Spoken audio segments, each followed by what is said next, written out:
primeiro, a sua posição em relação ao aborto. E segundo, se a senhora passou pela experiência de fazer um aborto. Olha, eu acho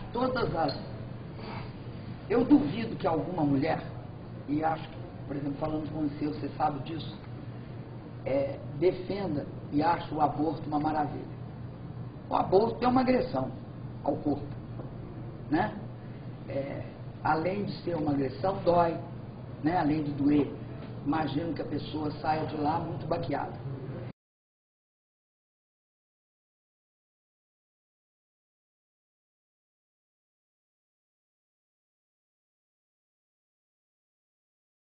Eu acho que o aborto, do ponto de vista de um governo, é uma questão, não é de foro íntimo, é uma questão de saúde pública.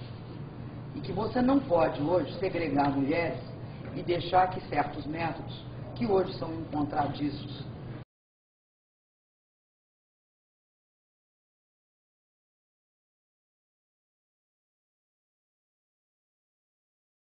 né, na população de mais baixa renda, você vê uma opção de gente, principalmente nos grupos de mulheres, você vê essa conversa muito forte. O uso das agulhas de tricô, aquelas compridas, o uso de chás absurdos, o uso de métodos absolutamente medievais, e enquanto isso, segmentos a uma certa falsidade social que as mulheres mais altas rendas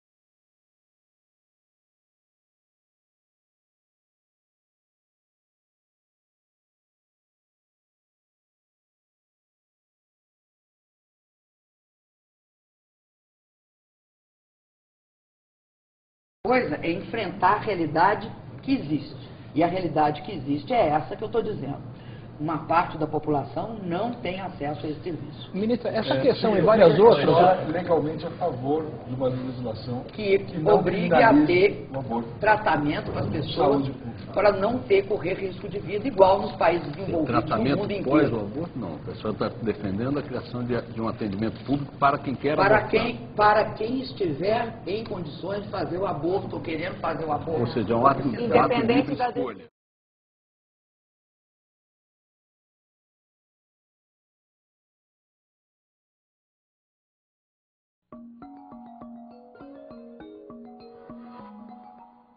Vamos começar esse terceiro e último bloco com uma pergunta de São Paulo.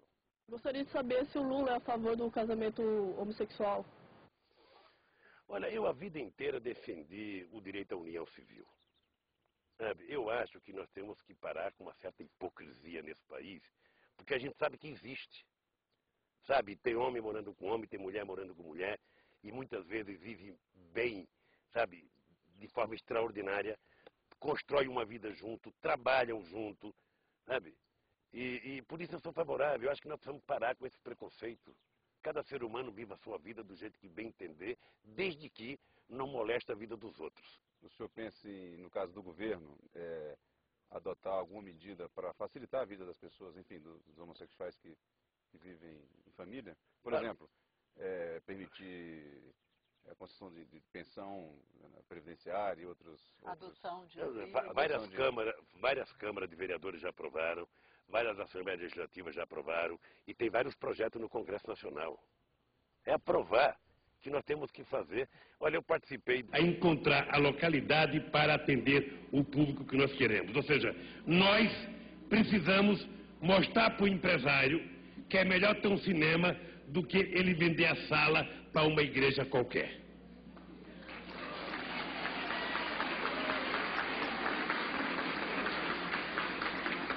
Porque aí tem um problema de mercado que não há santo que mude de ideia. Se alguém chegar aqui em nome da igreja tal e oferecer pelo cinema o dobro do que o empresário está oferecendo para o outro, a igreja vai ganhar. Um novo movimento sindicalista surgiu entre os metalúrgicos do ABC Paulista no final da década de 70. Eles entraram em greve. Os militares tentaram dominar o sindicato e prenderam Lula, o líder dos metalúrgicos, com base na Lei de Segurança Nacional. Na Lei de Segurança Nacional. A hora que estão te fazendo isso. Mas depois... A senhora chegou a acreditar que um regime totalitário como o regime comunista pudesse ter sido implantado no Brasil? A senhora lutou por isso ou lutava por ideias libertárias que não o comunismo? Ou achava que o comunismo... o que a gente naquela achava? época era moda ser de esquerda também, não estou dizendo ela, porque ela não é moda, ela foi torturada. Mas eu, quando cresci um pouquinho, achava que era de esquerda, legal e tal. Aí começou a cair o Muro de Berlim, começou a cair o Stalin matou 50 milhões de pessoas. A gente viu que o comunismo era uma porcaria. O capitalismo não pode ser lá grande coisa, mesmo não é mesmo. Mas o comunismo não era o regime ideal. Mas a senhora chegou a lutar por um país comunista, é isso ou não? Não, não era por um país comunista, não, Eu era por um queria país que o povo socialista. brasileiro, que para essa casa aqui, parece que Eu fiquei 3 anos na cadeia. anestesiado. Prestasse atenção num vídeo de Hugo Chávez, onde uma mulher começa a sua apresentação, um plenário, uma plateia cheia, todos de blusa vermelha, e ela começa dizendo o seguinte: Luchadoras y luchadores sociales, a continuación, el líder de la revolución bolivariana, el comandante Hugo Chávez Frías. Mañana conversé, por cierto, con nuestra gran amiga, la ministra de la Casa Civil, la presidencia de Brasil, nuestra buena amiga Dilma Rousseff, una gran compañera, una gran compatriota de esta patria grande. Ella fue ministra de Energía de Lula, una gran patriota sudamericana. Dilma Rousseff. Dilma Rousseff incluso viene de la línea dura. Dilma, creo que su esposo y ella participaban en aquellos movimientos. En una ocasión secuestraron a un embajador yanqui en Brasil. Conocí aquí una reunión que hubo, me impresionó su claridad de concepto y su profundidad de aquella mujer y su pasión además. quanto esta é a candidata a presidente da República com a ficha suja de sangue. Vários companheiros meus, várias pessoas que eu conheci, praticaram uma série de atividades, incluindo atividades armadas. O seu colega, Frank Martins, foi um dos mentores do sequestro do embaixador americano. O Bené vira pra mim e diz assim: vamos dar combate. Ele tá legal, eu sei que estava dirigindo. Ele virou pra mim e disse: então, na hora que passar, você acelera, ultrapassa, nós vamos frear, você joga uma bomba, eu vou dar uma rajada de metralhadora. Como se comportou o embaixador? Ele não tinha noção da gravidade da situação no Brasil. Ele não estava muito tempo também no Brasil. Ele estava um ano mais ou menos, então ele não tinha noção. Os relatos foram sendo feitos sobre postura, etc. Foi algo que chocou muito. Ele ficou muito chocado. Se os caras não aceitassem a troca, nós executaríamos ou não o embaixador?